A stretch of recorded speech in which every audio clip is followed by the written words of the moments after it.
मुझे लगता है जस्टिस जमादार साहब का मैं शुक्रिया अदा करता हूं, उनका अभिनंदन करता हूं कि कम से कम किसी ने बोलने की हिम्मत दिखाई। हम तो राजनीति में हैं और गणतंत्र में राजनीति में रहे लोग जो विरोधी पक्ष में हैं वो सत्ताधारियों के ऊपर बोलते रहते हैं, लेकिन इस देश की जो हालात है वो बद से बदतर होते जा रहे हैं और ये कोई बड़ी बात नहीं है। हम तो कहते हैं कि इस देश को गुलाम बनाया जा रहा है। अब जब एक जस्टिस बोल रहा है तो उसका कुछ मायने है, उसका कुछ मायने रखा जाता है। मुझे लगता है उन्होंने जो बोला वो सच है और आजकल सच बहुत कम लोग बोलते हैं।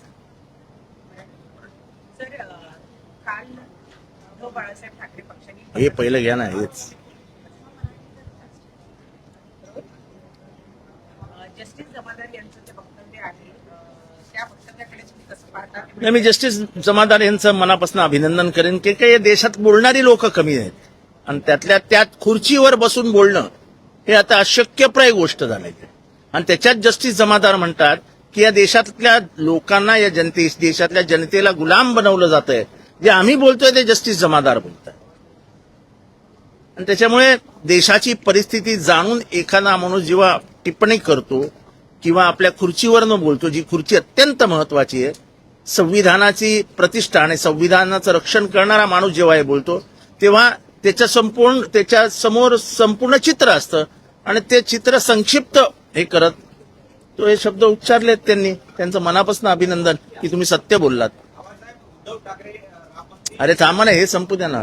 त्याचबरोबर राम मंदिराच्या मुद्द्यावर आपण नाही, असं आहे की प्रत्येक दान ज्यांनी केलेलं आहे, राम मंदिराला ज्यांनी दान केलंय त्यांनी पोलीस स्टेशनला जाऊन 0 नंबरवरनं FIR करायला हवी. आता मी काही दान केलं होतं, जर राम मंदिरावरनं ते चोरीला गेलंय तर मी आज सहज विचार करत होतो वाचता की मी कुठल्या तरी पोलीस स्टेशनला जाऊन, म्हणजे माझ्या घरच्या जवळ पोलीस स्टेशनला जाऊन FIR करायला हवा की मी दान केलं होतं, माझं कुठे आहे सोनं ते सांगा. अरे या देशामध्ये रामाच्या नावावर राजकारण झालं, रामाच्या नावावर सत्ता मिळवली तर रामाचं सोनं घेऊन पळून जाता तुम्ही, तर रामाची देणगीच पळवली जाते आणि आम्ही काहीच बोलायचं नाही, कोणीच काही बोलायचं नाही. अरे कसं चालेल आहे? मी एक इतकंसं सोनं, म्हणजे त्याला आपल्या लहानपणी आपली आजी बोलायची, त्याला काय तो 1 अंश नाही, काय त्याला तो शब्द ग्राम पण नाही हो, 1 तोळा पण नाही, मराठीत मस्त शब्द आहे, मस्त शब्द आहे, मला आठवत नाही. पण समजा 1 तोळा सोनं मी दिलेलं आहे, माझा अधिकार आहे रामावर, माझा अधिकार आहे त्या सोन्यावर. ते सोनं कुठे मला सांगा. हे चोर, हे भ्रष्टाचारी, यांनी रामाला विकून 40 वर्षानंतर रामाच्या नावाने सत्ता घेतली. त्या रामाचे सगळे अंगावरचे दागिनेच घेऊन पळून गेले, नशीब कपडे ठेवलेत.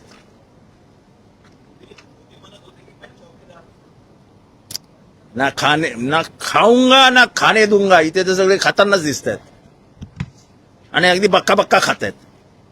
मुंबईमध्ये आता जी परिस्थिती निर्माण झाली आहे त्या परिस्थितीमध्ये म्हणजे लागोपाठ 2-3 दिवस ज्या पावसामुळे घटना घडल्या त्या पार्श्वभूमीवर उपमहापौर यांनी अश्विनी भिडे ज्या आयुक्त आहेत त्यांच्या राजीनाम्याची मागणी केली. हा बालिशपणा आहे. खरं तर मुंबईच्या पाण्यावर कधीच राजकारण होता का? आयुष्यभर तुम्ही केलं, त्यांनी केलं, त्यांनी केलं, तुम्ही केलं, त्यांनी केलं. मुंबईची भौगोलिक रचनाच अशी आहे की मुंबईचं पण असं आहे, मुंबईचा तुम्ही विचार का, मुंबईला 4ही बाजू घेरलंय, गटारं आहेत, म्हणजे मोठे मोठे नाले आहेत, जसं वरळीचा नाला आहे, जसं जोगेश्वरी, म्हणजे जिथे समुद्राला पाणी जाण्यासाठी नाले केलेले आहेत. एकदा भरती आली की त्या नाल्यातलं पाणी आतमध्ये येतं, त्यामुळे बाहेर जाण्याचा प्रश्नच येत नाही. आणि मी नेहमी सांगतो की मुंबईचा आकार असा आहे बशीसारखा, आणि सायनचा जो सर्कल आहे तो बरोबर बशीच्या मध्यभागी येतो, आणि त्याच्यामुळे हे अशक्यप्राय आहे की मुंबईत पाणी भरणारच नाही. पण आपल्याला राजकारणच करायचंय.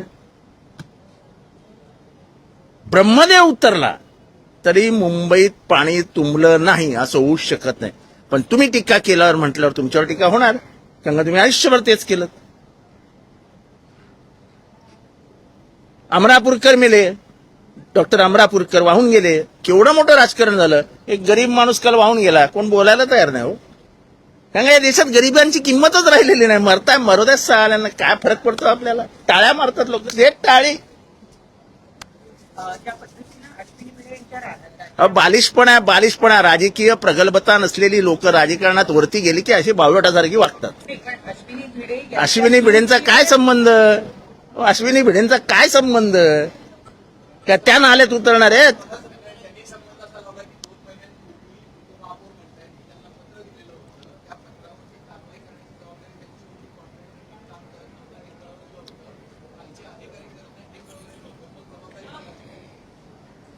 मला माहित नाही ते कुठल्या पक्षाचे आहेत. म्हणजे याचा अर्थ डिपार्टमेंट कोणाच्या हातात आहे? नगर विकास कोणाकडे आहे? मला या राजकारणात जायचं नाहीये. हा बालिशपणा एवढंच मी सांगू शकतो. नाही आता कसं आहे, ते आपापसात कोणी नाही असं आहे की प्रश्न आहे. तुम्ही शिवसेनेवर आरोप केलात ना, एवढ्या वर्ष शिवसेनेला घेरलात तुम्ही. पाणी तुमते, पाणी तुमते, पाणी तुमते, पाणी तुमते. आता पाणी तुमते, द्या उत्तर का पाणी तुमते. पण मी तेव्हाही सांगत होतो की मुंबईची भौगोलिक रचनाच अशी आहे की मुंबई पाण्यापासून वाचूच शकत आहे. कारण का मुंबईची किनारपट्टी, त्यात भरती ओटी, या सगळ्याचा विचार केल्यानंतर पाणी भरणारच. पाऊस पडतोय, पाणी भरतंय, दुसरीकडनं भरती आतमध्ये येते, पाणी जायला वाटा कुठे आहेत. आणि त्याच्यामध्ये झोपडपट्ट्या वाढतायत. तुम्ही नवीन नवीन बिल्डिंगी बांधताय, 70 मजल्याच्या बिल्डिंगी बांधताय.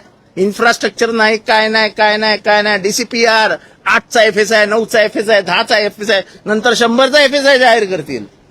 अभी पैसा ही खाने का है तो बढ़ाओ बिल्डिंग, मरने दो मुंबई को, साले को. उद्धव ठाकरे यांना पुन्हा एकदा रामाची आठवण झालेली दिसते. त्यांनी महाआरती करायला सांगितलेली आहे. हे बघा, रामाची आरती, तसं राम मंदिराचं नावच उद्धव म्हणजे ठाकरे कुटुंबियांवर आहे. जेव्हा राम मंदिर पडलं तेव्हा आम्ही शिव्या देत होतो की हे व्हायला नको होतो.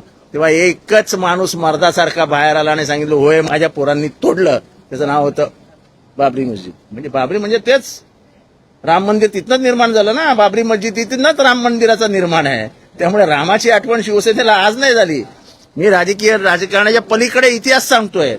तेव्हा तर सगळे बिळात घुसले होते, कोणीच जबाबदारी घ्यायला तयार नव्हतं. तेव्हा बाळ ठाकरे म्हणाले हो आय एम प्राऊड, मुझे गर्व है की मेरे लडकियों ने किया. तेव्हा त्यांना अधिकार आहे ना. तुम्हाला तर अधिकारच नाही रामाचं नाव घ्यायचं. तुम्ही पळून गेलात.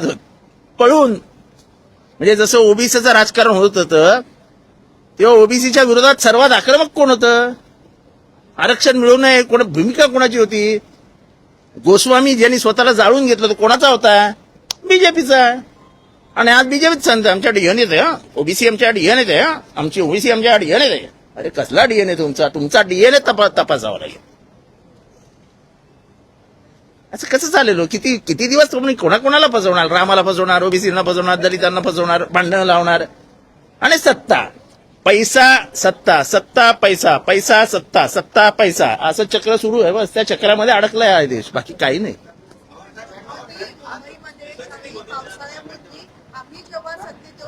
हा, तुम्ही या सत्तेत या, मग आपण याच्यावर चर्चा करूया. SIR संदर्भात पुण्यात सध्याला कामकाज सुरू आहे. मात्र अशैक्षणिक कामांना शिक्षकांना ही कामं देऊ नका असं शिक्षक. मी तुम्हाला सांगतो, SIR अशा वेळेला आणलं आहे की ज्याच्यामुळे महाराष्ट्राच्या मतदारांची हानी होणार आहे. या पावसाळ्यात तुम्हाला वाटतं का शिक्षक शाळेत जात नाहीत? पावसामुळे मुंबईत पाऊस असेल, कोण शाळेत जातं? तुंबलेल्या मुंबईमधनं चालत कोण शाळेत जातं का? अशा वेळेस मुंबईच्या झोपडपट्ट्यांमध्ये शिक्षक जाणार आहेत का मतमोजणी करायला? कुठे राहता हो तुम्ही? तुमच्या घराचा पत्ता द्या असं विचारायला जाणार आहेत का? त्यामुळे सरळ जाणार नाही. ते काय सापडले नाही, उडालं मत. जा. SIR हे फक्त मत कमी करण्याचं, गरिबांची मतं उडवण्याचं मस्त रचलेलं कारस्थान आहे. आणि त्यातल्या त्यात ही मतं इथले ज्या जाती जमाती आहेत, विमुक्त, भटक्या, ज्यांच्या आयुष्यभरात ते एक झोपडी नाही स्वतःची बांधू शकले, त्यांची कुठनं मतं येणार आहेत? आता माझ्या समाजाची माणसं, वंजारी, ही जी बीड, परभणी, हिंगोली या भागामध्ये राहतात, त्या आयुष्यातले 8-8 महिने कुठेतरी ऊस कापायला जातात. कुठलं आलं त्यांचं परमनंट घर? शिक्षणाचे वांदे. कारण का तुम्ही आम्ही कोणीही बोललं नाही नाही यांना भीती वाटते मुसलमानांची मतं जाणार आहेत. हो, हिंदूंचे सर्वात जास्त मतं जाणार आहेत. इथल्या किती दलितांची घरं आहेत स्वतःची, ते कशाला राहायला आले असते धारावीमध्ये? काही शेती नाही, राहायला जागा नाही, इज्जत नाही, मान नाही, सन्मान नाही. त्यापेक्षा मुंबईत जाऊन झोपड्या बांधूया आणि रस्त्यावर राहूया. ह्याच्याने ते आले आपल्या मुंबईत. आता त्यांच्या तुम्ही सांगणार की तू 2002ला तू मतदान कुठे केलं होतं हे सांग बरं. तू कुठनं सांगणार? उडाला ते जमत जा. काय करणार तुम्ही? SIRचा स्पष्ट अर्थ असा की जे आम्हाला मतदान करतील ते मतदान यादीत राहतील, ते आम्हाला कळणार नाहीत ते मतदान यादीत राहणार नाही. एवढ्या सगळ्या हे लायकात तर लागत नाहीत बातम्या. उगाच माझ्या इथे बडबडून माझा घसा सुकू नका.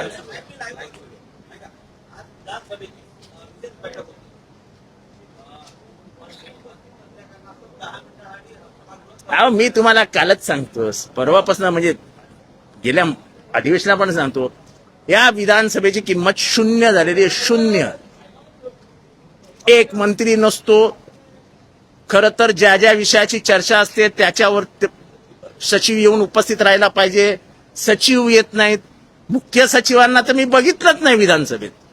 मला आठवतं जेव्हा विलासराव बोलायचे, जेव्हा सुशीलकुमार शिंदे बोलायचे, जेव्हा पृथ्वीराज चव्हाण बोलायचे, तेव्हा सगळ्या असे सचिवांची लाईन बसलेली असायची. लाईन. तुम्ही अवमूल्यन अशा संस्थेचं करतात जी संस्था इथल्या कायद्याची संरक्षक आहे. 288ची विधानसभा, ही विधानसभा महाराष्ट्राची रक्षणकर्ती आहे. त्या रक्षणकर्त्या विधानसभेचं वस्त्रहरण करून तिला म्हणजे विवस्त्र करण्याचं काम इथे योजनाबद्ध पद्धतीने केलं जात आहे. कारण का त्यांना संविधान आणि संविधानाच्या माध्यमातून निर्माण होणाऱ्या संस्थाच नको आहेत. या संस्था कायमच्या बर्बाद करून टाकायच्या, नेस्तनाबूत करून टाकायचा आणि इथली लोकशाही उद्ध्वस्त करायची, हा एकमेव कार्यक्रम लागलेला आहे. आणि जनताही त्याच्यात सामील आहे. त्यांना इतकं पाशवी बहुमत देता की ते पाशवी बलात्कार करता. ओरडता येत नाही. Than enjoy it.